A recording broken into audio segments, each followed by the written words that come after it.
Vamos a segunda grabación para complementar, a verificar que estemos grabando, para complementar entonces la conferencia de adaptación.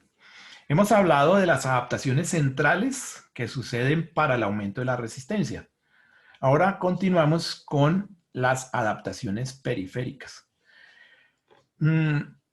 Importante, las adaptaciones centrales son de más rápida respuesta que las adaptaciones periféricas. Y las adaptaciones periféricas requieren mucho más estímulo, que es el aumento de la capacidad de extraer y utilizar el oxígeno por los tejidos, no la capacidad de transportar y de conducir el oxígeno a los tejidos. Cuando se hace un programa de entrenamiento, lo primero que responden son las adaptaciones centrales. Pero lo que da una base aeróbica sostenida es las adaptaciones periféricas, ¿correcto? Pero para mejorarlo necesitamos el trabajo de volumen, tiempo, distancia, kilómetros semanales. ¿Sí? Un marchista entrena en promedio 120 kilómetros semanales en marcha. Imagínense eso. Y eso pues es un volumen alto porque estamos hablando que hacen 500 kilómetros mensuales y póngale que hacen en 10 meses 5.000 kilómetros, 5.500 kilómetros en un año. ¿Correcto? Eso es mucho para hacer solo marcha. Pero ese es el volumen del total del estímulo. Se requiere que el 80% del trabajo sea de resistencia por debajo del umbral. ¿Para qué? Para que provoque estos cambios que son sostenibles y eficientes, ¿sí? Que es el aumento de la diferencia arteriovenosa de oxígeno, que lo llamamos la capacidad de extracción periférica.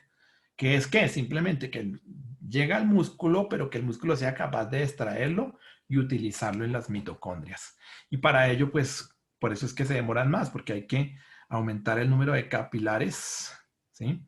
Transformar las fibras musculares, y esa transformación de fibras hacia oxidativo es en miocinas, en número de mitocondrias, en número de enzimas oxidativas, la capacidad de oxidar grasa.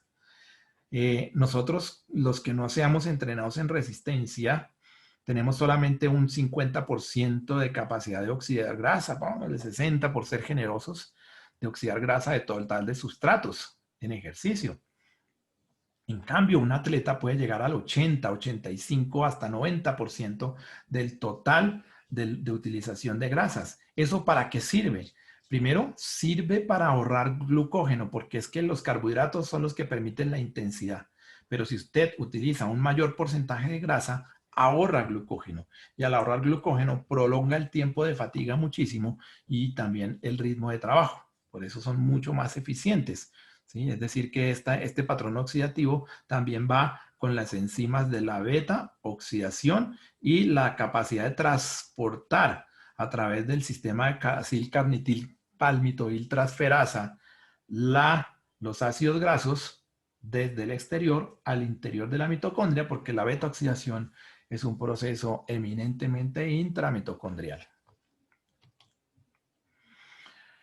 Bueno, ya lo mencionamos, tal vez no mencionamos que la mioglobina aumenta, porque es ese fenotipo de fibras lentas lo que se va a expresar, porque ya dijimos que tenemos más cantidad de mitocondrias. Los atletas también aumentan la cantidad de glucógeno que almacenan sus músculos.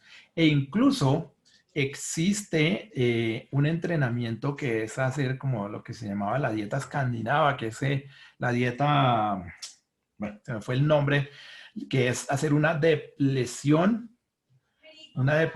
completa de las reservas de glucógeno y entrenar varios días antes de la competencia con cero carbohidratos.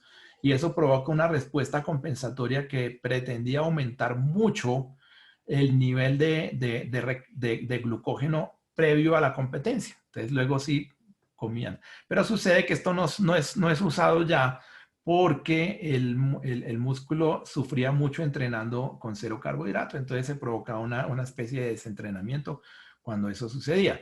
Lo que se hace hoy en día es en las fases de entrenamiento entrenar low o entrenar por ejemplo, dando glicerol, que son cosas que se están investigando ahora, para tratar de inducir síntesis mitocondrial entrenando en low, entrenando en ayunas, pero eso no es para competir, eso es en fase de preparación y eso induce síntesis mitocondrial. Es lo que por eso hoy en día hablamos de la periodización nutricional, ¿sí? Para tratar de inducir esta síntesis a través de potenciar este estímulo, entrenando en lo que se llama low.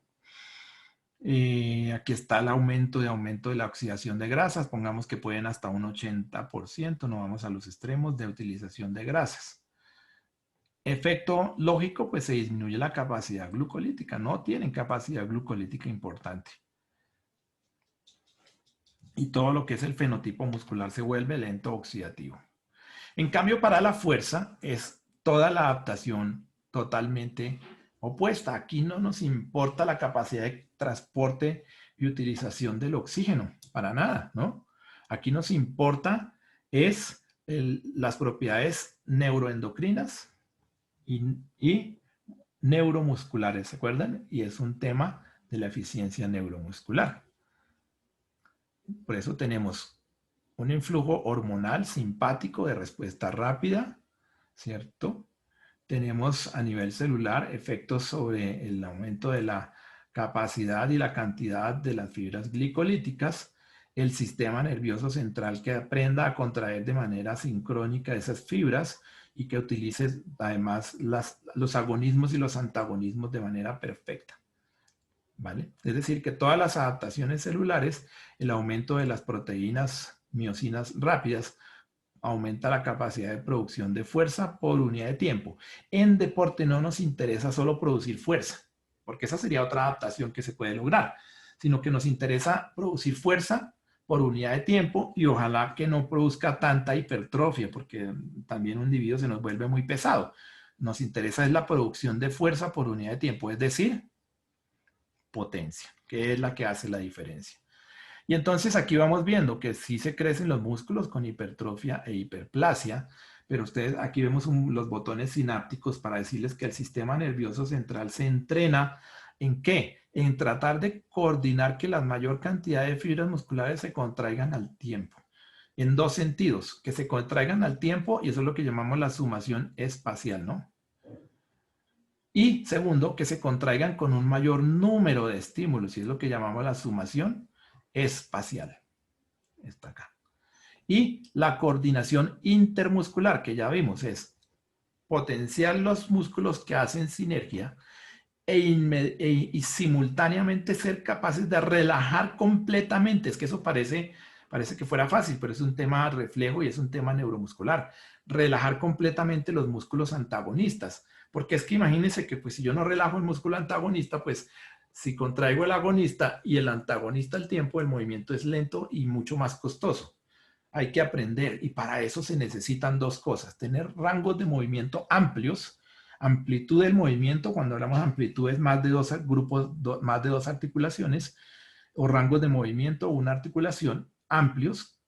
Y segundo, propiedades elásticas del músculo. Y tercero, que es otra cosa importante, que haya una perfecta, eso se llama la inervación recíproca, que seamos capaces de relajar el músculo antagonista de una manera eficiente. Eso es técnica. Y eso requiere mucho entrenamiento. Es que la fluidez del movimiento se da en este sentido. Por eso es tan difícil tener buena velocidad. Aquí hablamos entonces de la elasticidad, que no hablamos de elasticidad específicamente porque no la estamos midiendo, ¿cierto? Pero sí de las propiedades elásticas del músculo o viscoelásticas del músculo. Y no solo del músculo, sino de tendones. El tendón puede aportar hasta el 10% de la elongación de un músculo y puede aportar hasta un 30% del recobro de la energía total que se mueve. Es decir, que en los tendones se almacena energía que es recobrada, se llama así, recobrada y reutilizada en el siguiente gesto.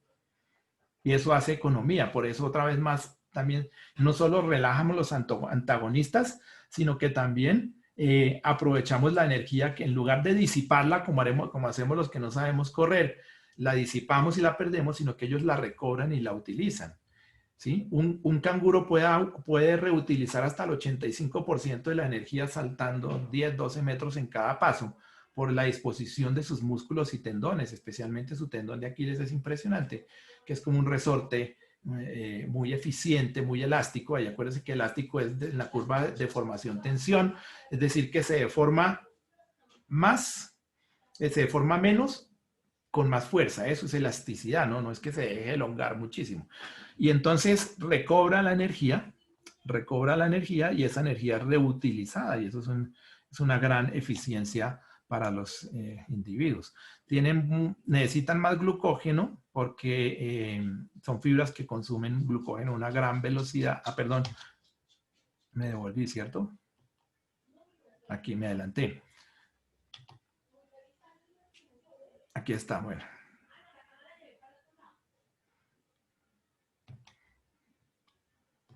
Aquí está la demostración de la hiperplasia en algunos estudios, pues, del aumento de sección transversal del músculo. Hay un componente muy importante de hiperplasia en algunos del 42 al 16% del total de hipertrofia, de aumento del área de sección transversal es hiperplasia. Eso ya es conocido, no solo es hipertrofia. Y fíjense cómo las propiedades neuromusculares mejoran. Esta es una curva real, esta la hicimos con un residente de medicina del deporte en la máquina isocinética, y le hicimos una prueba inicial de una curva fuerza-velocidad, fuerza en torque. Pues digamos, el torque no es una medida de fuerza, pero está involucrada porque es fuerza por distancia, newton por metro.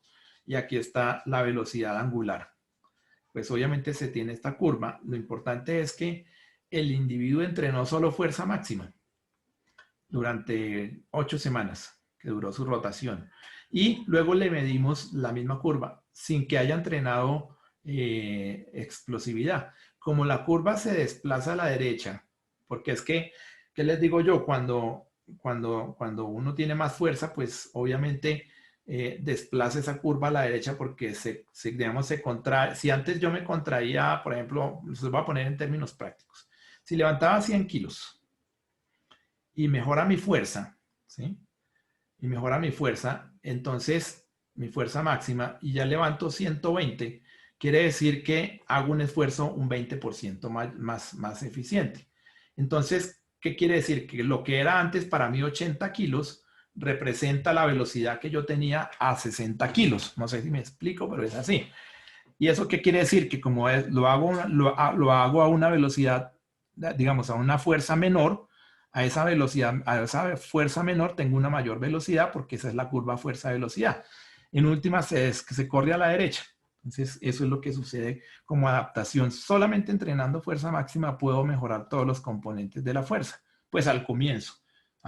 Por eso siempre se recomienda, si voy a hacer un programa de entrenamiento de fuerza, se recomienda, y si tengo el tiempo, hacer primero unas 6 a 8 semanas de solo fuerza máxima para mejorar la base de fuerza, porque ya se sabe que la fuerza máxima afecta a las demás propiedades. Y ahí sí empiezo a especializar el tipo de fuerza que yo quiero desarrollar, como la fuerza explosiva.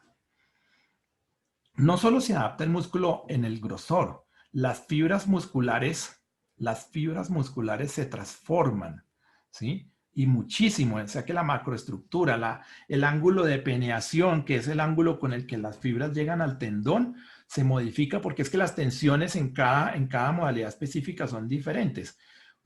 Si usted a mí me muestra, sin saber quién es el muslo de un futbolista o el muslo de un ciclista, 100% de las veces con el doctor Castro vamos a acertar, porque es que cambia la estructura del músculo, es completamente diferente, ¿sí? Entonces al ciclista se le vuelve un cuádriceps, claro, hipertrofiado, cero grasa se ve un vasto interno muy desarrollado, ¿sí?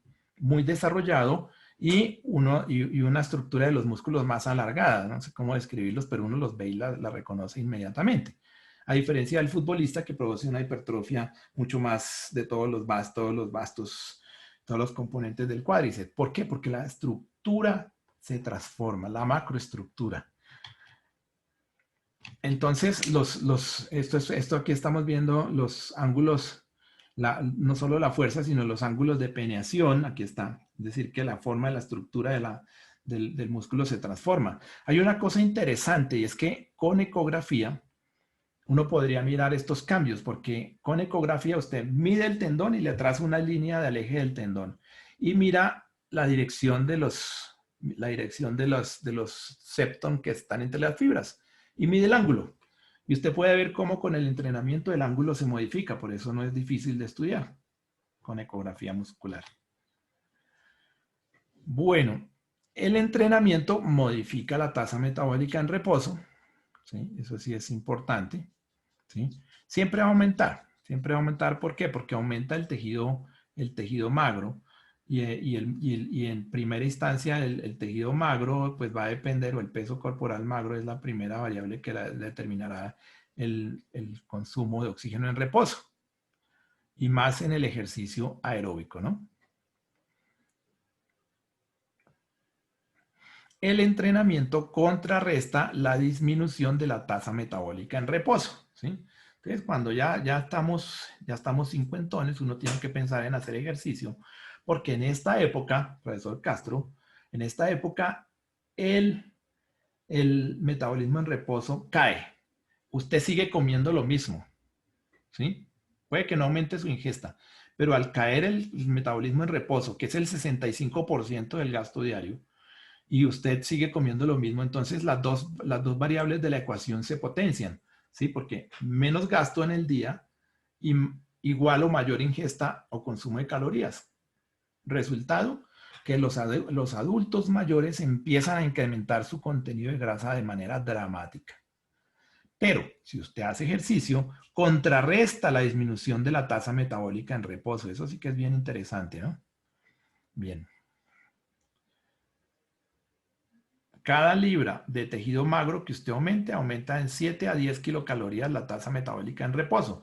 Por eso usted ve que los individuos magros tampoco tienen mucha grasa, porque es que como tienen más músculo, tienen más tejido metabólicamente activo. Y acuérdese que el 65% de la tasa metabólica en reposo es, es el gasto total de energía diario, pues afecta de todas maneras la ecuación muchísimo, pero muchísimo.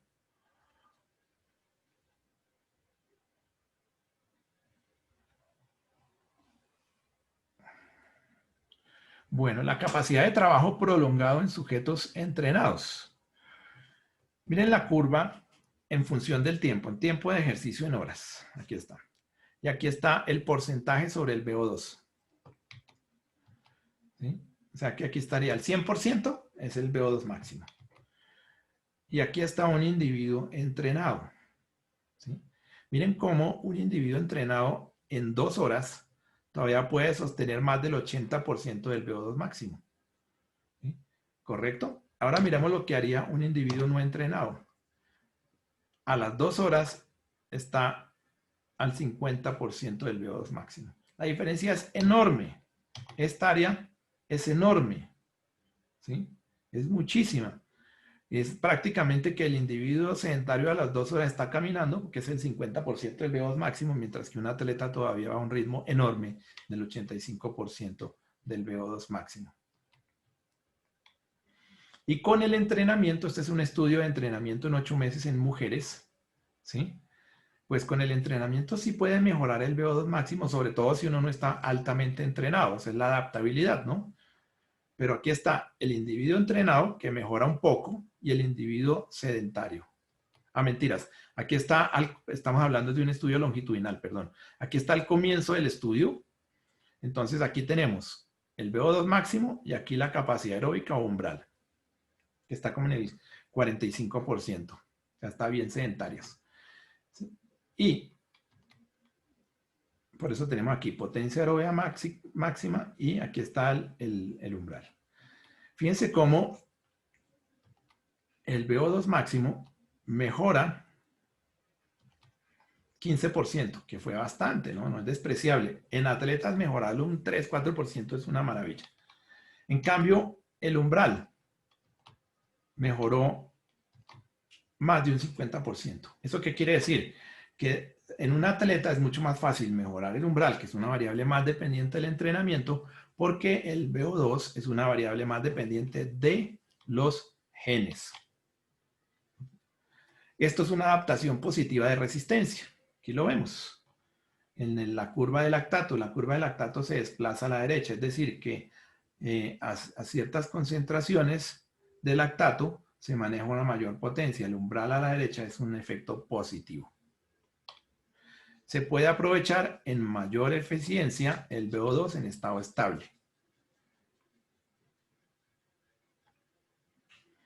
Entonces, a una misma intensidad, pues el lactato va a ser menor, porque la mayor capacidad mitocondrial que hace, pues para los individuos que tienen mayor capacidad oxidativa es muy difícil producir lactato, porque lo consumen, no lo producen, ¿correcto? Y por eso atletas altamente entrenados, por ejemplo, nuestros marchistas, al VO2 máximo, difícilmente cuando están en forma, están muy cerca de 4 milimoles, casi ni pasan el umbral, porque son eminentemente oxidativos, no, es muy difícil que suba. En cambio, una persona desentrenada, pues lo sube rápidamente a 8 o 10 milimoles por lactato. Entonces la producción se disminuye y aumenta, al tener mayor fibras oxidativas, aumenta la captación de lactato, porque el lactato es energía, por eso es tan difícil que los atletas entrenados en resistencia lo aumenten. En potencia ocurre lo contrario. En potencia, como aumenta la capacidad glicolítica, entonces acá están comparando esos estudios, son bastante difíciles de hacer, entrenar una pierna y otra no, ¿sí? Y pues lo que se muestra es que el lactato produce mucho más, el entrenado produce mucho más lactato. ¿Por qué? Porque diferencia más las fibras glicolíticas. Entonces, en los individuos de potencia, a diferencia de la resistencia, es ideal producir más lactato porque nos está diciendo que tiene una mayor capacidad glicolítica. Esta es la clave. Y eso lo usamos en control del velocista. Y es que si usted tiene un buen velocista, puede hacerle 22 milimoles en, no sé, en 300 metros lanzados. En cambio, déjenme decirle, aquí yo no he tenido un velocista que nos pase de 20 milimoles. En cambio, a nivel internacional sí los hay y pues por eso no tenemos buenos velocistas. Recientemente tenemos la aparición de un velocista de nivel mundial que se llama Anthony Zambrano, que no hemos todavía medido, pero yo pienso que él en unos 300 metros sí supera los 20 milimoles. Y esto lo usamos como una forma de monitorear el lactato, la forma deportiva, ¿correcto? Porque es esa diferenciación de las fibras hacia expresión de miocinas glicolíticas. 3 meses después, entonces se vuelven mucho más glicolíticas, menos oxidativas. Bueno, como conclusión, el entrenamiento es la búsqueda de adaptaciones previsibles a través de un proceso sistemático guiado a través de un método. ¿Sí? Bueno, es muy difícil porque no son variables lineales, intervienen muchas variables. Estos son sistemas complejos, se llaman complejos, ¿sí? Que no es que sean al azar, sino que es una complejidad que no entendemos del todo. Y tenemos que conocer todas las variables que influyen, que afectan y que determinan para poder tener un efecto predecible, ¿sí? Siempre todas las adaptaciones se deben poder explicar desde los cambios a nivel de la biología celular y molecular para poder estar seguros de la predictibilidad del sistema. Para que esto no sea al azar, tiene que haber un fundamento fisiológico que garantice estas adaptaciones y esos están inherentes, están dentro de los principios del entrenamiento deportivo. Y en la medida en que conozcamos mejor estos mecanismos, pues podemos manipularlos de una manera legal a través de metodología del entrenamiento y mejorar la eficiencia del proceso de entrenamiento. Lo malo es que los métodos de dopaje están manipulando esto. Aquí lo que vimos hoy en esta sesión es lo que está haciendo los métodos de dopaje actualmente, es manipulando la expresión celular, donde es mucho más difícil de encontrar, el uso de los factores de crecimiento, el uso de nuevas formas de llegar a la transcripción y la traducción de proteínas. Incluso se está llegando a la infección con plásmidos del músculo para insertar genes que se quieren potenciar. Eso es peligroso, no sabemos a largo plazo qué pueda producir tumores o efectos, no sabemos porque es afectar un poco la expresión genética. Pero eso ya lo hacen en la ganadería, ¿no? Que hacen provocan tremendas hipertrofias a través de esta ingeniería genética. Y esto lo llamamos dopaje genético. Obviamente, dentro de poco se va a abrir valga la pena decírselos, Hay un módulo por desarrollar dentro del pasaporte biológico que se hace en el doping, que es el módulo de la genómica. ¿Sí? Entonces, la metabolómica, la genómica, eso va a entrar al final al dopaje para poder bloquear a quienes hacen trampa ya a nivel de estos mecanismos celulares y moleculares, porque ya las cosas grandes que hacían antes ya no son tan fáciles de realizar utilizando, como les decíamos, con nuestro amigo que pueda provocar cambios poniendo solo inyecciones. Pero entonces, todo el conocimiento de la biología celular ha tumbado, ha derribado los paradigmas y esto ha cambiado la metodología del entrenamiento. Por eso entrenar, para ser un buen entrenador hay que ser un buen fisiólogo, lo dice nuestro amigo Íñigo Mujica, que les mencionaba que es un gran investigador de la fisiología del entrenamiento. Y finalmente, ojo nuevamente, con los sistemas multivariados no lineales, el entrenamiento es no lineal. O sea que así, aquí ya terminamos la sesión y con esto vamos a adicionarla al módulo.